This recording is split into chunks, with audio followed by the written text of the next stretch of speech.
नमस्कार, मैं स्वतंत्र कुमार और आप सभी का स्वागत करता हूं आपके अपने चैनल शॉर्ट हैंड टीम पर। तो दोस्तों, आज के इस वीडियो में दैनिक जागरण के संपादकीय से 433 शब्दों के डिक्टेशन को हम लोग लेने वाले हैं। इसे हम दो अलग अलग स्पीड में लेंगे। पहली बार में 80 की स्पीड में, तो दूसरी और आखिरी बार में इसी डिक्टेशन को हम लोग 90 की स्पीड में लेने वाले हैं।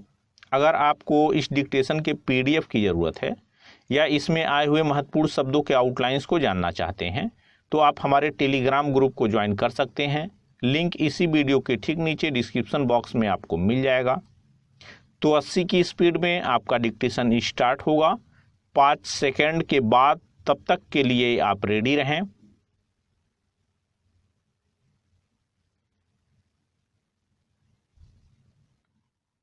स्टार्ट। कांग्रेस ने क्षेत्रीय दलों के हाथों गंवाई अपनी राजनीतिक जमीन वापस लेने का जो संकल्प लिया, उसे हासिल करना आसान काम नहीं, क्योंकि अभी कल तक वह ऐसे दलों को अपने लिए एक बड़ा सहारा मान रही थी। यह एक तथ्य है कि राहुल गांधी ने चंद दिनों पहले ही कहा था कि उत्तर प्रदेश के विधानसभा चुनावों के समय उन्होंने बसपा प्रमुख मायावती को मिलकर चुनाव लड़ने का प्रस्ताव दिया था। क्या यह विचित्र नहीं कि जो कांग्रेस तमिलनाडु, झारखंड और महाराष्ट्र में क्षेत्रीय दलों की पिछलग्गू बनकर सत्ता का स्वाद चख रही है, वह अब उनसे ही मुकाबला करने की बात कर रही है।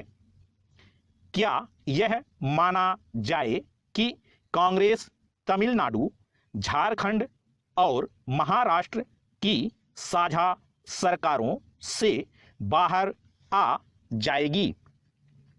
यदि वह ऐसा नहीं करती तो फिर इस नतीजे पर पहुंचने के अलावा और कोई उपाय नहीं कि उसकी कथनी करनी में मेल नहीं और उदयपुर के चिंतन शिविर में कोई वास्तविक मंथन नहीं हुआ।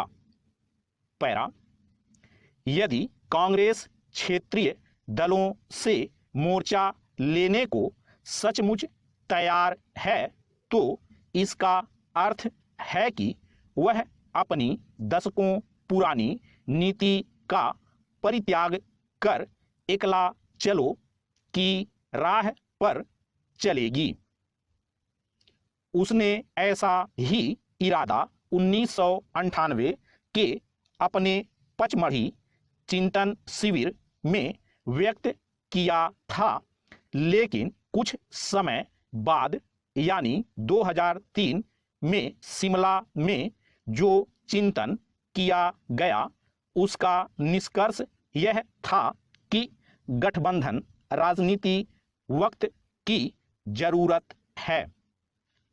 इसका परिणाम यह हुआ कि कांग्रेस एक के बाद एक राज्यों में क्षेत्रीय दलों के लिए अपनी राजनीतिक जमीन छोड़ती गई। इस क्रम में उसने कई बार ऐसे क्षेत्रीय दलों से भी हाथ मिलाया जिनकी विचारधारा कांग्रेस से बिल्कुल भी मेल नहीं खाती थी। आज भी कांग्रेस महाराष्ट्र में उस शिवसेना को सत्ता में बनाए रखने में सहायक बनी हुई है जिसकी विचारधारा का वह हर स्तर पर विरोध किया करती थी।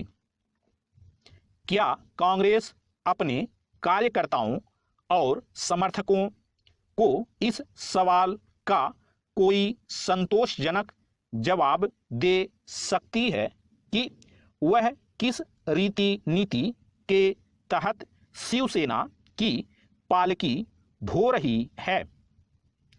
कांग्रेस आने वाले समय में कुछ भी करे, उसे यह आभास होना चाहिए कि ज्यादातर राज्यों में उसने क्षेत्रीय दलों के सामने जिस तरह समर्पण किया, उससे उसकी राजनीतिक जमीन बुरी तरह खिसक चुकी है।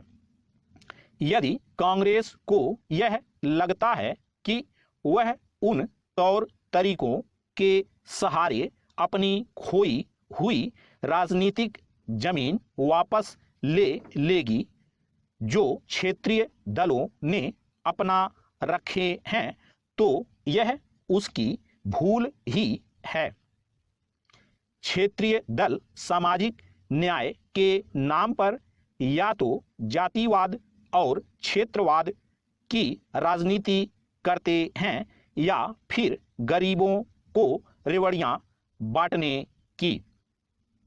इसमें संदेह है कि कांग्रेस इस तरह की राजनीति से कुछ हासिल कर सकेगी।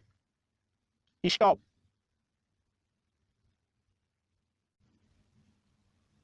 दोस्तों, इसी डिक्टेशन को दूसरी बार में हम लोग 90 की स्पीड में लेंगे और आपका समय स्टार्ट होगा 5 सेकंड के बाद। तब तक के लिए आप रेडी रहें।